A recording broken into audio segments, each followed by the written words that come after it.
मेरा नाम है उदय सिंह और आप देख रहे हैं लेट्स एग्जामिन टीवी चैनल। पता है ज्यादातर यादव परिवार से आती है और यादव कास्ट से आती है।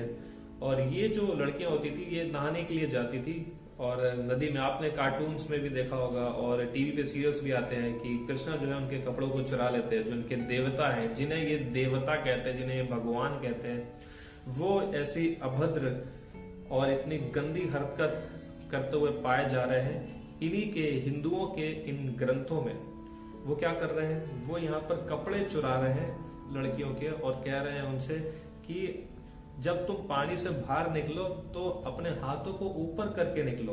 क्या हम इन्हें ईश्वर का दर्जा दे सकते हैं? ईश्वर इन्हें कह सकते हैं कि ये कोई देवता है? मुझे तो ये एक बलात्कारी से कम नहीं लग रहे हैं। लॉर्ड ब्रह्मा, विष्णु, शिवा जो है वो बलात्कार कर देते हैं अनसुईया का और अनसुईया जो है उन्हें श्राप दे देती है। और यही इंसिडेंट है जहां पर शिवलिंग अनसुईया के पास जाते हैं। शिवा जो होता है, शिवा के हाथों में उसका लिंग होता है और विष्णु जो है वो गंदी भावनाओं से भर जाता है, एरोटिक फीलिंग से भर जाता है। और जो ब्रह्मा है वो उसके बगल में बैठ के मन में गलत विचार कर रहा होता है और अनुसुईया से कहता है कि मुझसे प्रेम करो वरना मैं मर जाऊंगा।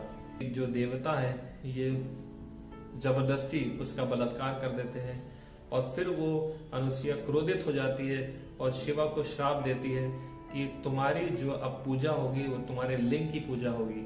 और ब्रह्मा को श्राप देते हैं कि तुम्हारी जो पूजा होगी तुम्हारे सर की पूजा होगी। और विष्णु को श्राप देता है कि तुम्हारे पैरों की पूजा करी जाएगी, उनको नीचा दिखाने के लिए। अनुसुईया ने ये ब्रह्मा, विष्णु और शिवा जो यहाँ पर है, क्या आप इन्हें भगवान कह सकते हैं? क्या आप कह सकते हैं कि इनका चाल चलन एकदम भगवान जैसा है? मैं तो इन्हें भगवान नहीं कहूंगा, ये बलात्कारी है। आप क्या कहेंगे? ब्रह्मा एक बहुत ही खूबसूरत चेहरा देखते हैं, पैर देखते हैं पार्वती का जब उनकी शादी हो रही होती है। एंड ही बिकेम एक्साइटेड, वो बहुत ही उत्तेजित हो जाते हैं। And shed his seed upon the ground, मतलब कि यहाँ पर ब्रह्मा जो है वो हस्त मैथुन कर रहे हैं और अपने बीज को जमीन पर गिरा देते हैं। लेकिन शिवा से वो डर रहे होते हैं। 8,000 तपस्वीज were born from the seed, 88,000 तपस्वी थे इससे पैदा हुए। And they ran around Brahma calling him daddy daddy daddy. Parvati को देखकर हस्तमैथुन कर दिया, बीज जमीन पर गिरा और उससे तपस्वी लोग पैदा हो गए, योगी लोग पैदा हो गए। और ऐसा मैं नहीं कह रहा हूं, ऐसा आपके पवित्र शास्त्र कह रहे हैं। देव है ये भैंसा खाने वाले हैं, ये बैल खाने वाले हैं। और यहाँ पे लिखा हुआ है जैसे कि आप स्क्रीन पर देख पा रहे हैं, ऋग्वेद 10:28-3 और ऋग्वेद 10:86-14 में नीचे वाला देखिए, मैं आपके लिए पढ़ता हूँ। लिखा हुआ है, और उन्होंने मेरे लिए 15 और 20 बैल को पकाया ताकि मैं खाऊं। यहाँ पर देखिए इनके ग्रंथों 13 के अंदर यहाँ पर जो इंद्रदेव है इन्होंने तो कुत्ते की अतड़ियां तक खा ली है, कुत्ता तक खाया है। वही शिव जी ने अपने ही बेटे गणेश का गला काट दिया था और उनको पता नहीं था कि ये उनके बेटे हैं। तो पहला कि वो सर्व ज्ञानी नहीं थे, उनको मालूम नहीं था कि गणेश जी जो थे वो उनके बेटे थे। और दूसरा, शिव जी के अंदर ये सामर्थ्य नहीं थी कि वो उसी गले को उसको जोड़ देते।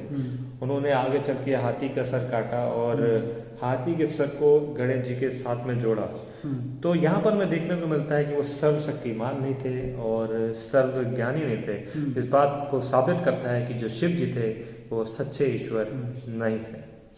और भी आप नाम ले सकते हैं हनुमान जी के बारे में। तो हनुमान जी की अगर हम बात करते हैं, जब लक्ष्मण को बाण लगा था तो उनको भेजा गया था संजीवनी बूटी लाने के लिए। लेकिन वो जाते हैं और वो ढूंढते रहते हैं कि संजीवनी बूटी किधर है। उनको पता नहीं होता कि संजीवनी बूटी कौन सी है। तो क्या करते हैं, तो पूरे पहाड़ी को उठा के लेके आ जाते हैं। अब ये आप देखिए, लॉजिकली आप सोचिए, यदि अगर वो ईश्वर होते, वो भगवान होते, उन्होंने अगर सृष्टि बनाई होती तो कॉमन सी बात है, उन्हें ये पता होना चाहिए था कि संजीवनी बूटी कौन सी है, लेकिन उनके पास तो कॉमन सेंस भी नहीं था, जो इस बात को साबित करता है कि वो सच्चे ईश्वर नहीं थे अनफॉर्चुनेटली।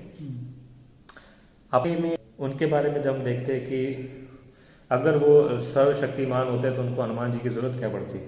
हनुमान जी गए, हनुमान जी ने उनको मदद करी, उनकी पत्नी सीता जी को उठा के चले गए रावण जी।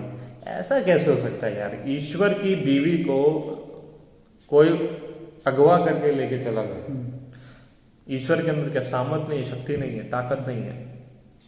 तो यहाँ पर हमें ये चीज जो देखने को मिलती है, इस बात को साबित करता है कि वो ईश्वर नहीं थे। और एक बात मैं कहूँ, जब राम जी जा रहे थे अपनी बीवी के साथ में, तो जो छलावा बन के आता है, हिरन बन के, वो मारने जंगल में चले जाते हैं मारने के लिए।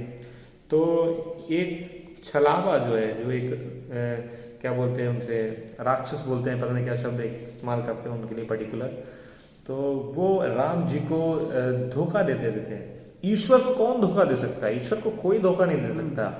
तो वो रूप बदल के आ जाता है, वो हिरन का रूप बदल के आता है, और राम जी उसके पीछे चल देते हैं, उसको बाढ़ मार देते हैं, उसका कत्ल कर देते हैं, और वो धोखे में आ जाते हैं, राम जी धोखा खा जाते हैं। तो ईश्वर को कौन धोखा दे सकता है? ईश्वर को कोई धोखा नहीं दे सकता। राम जी भगवान नहीं थे, अगर वो भगवान होते तो कभी भी धोखा नहीं खाते उससे। तो ये इस बात को साबित करता है कि वो ईश्वर नहीं थे।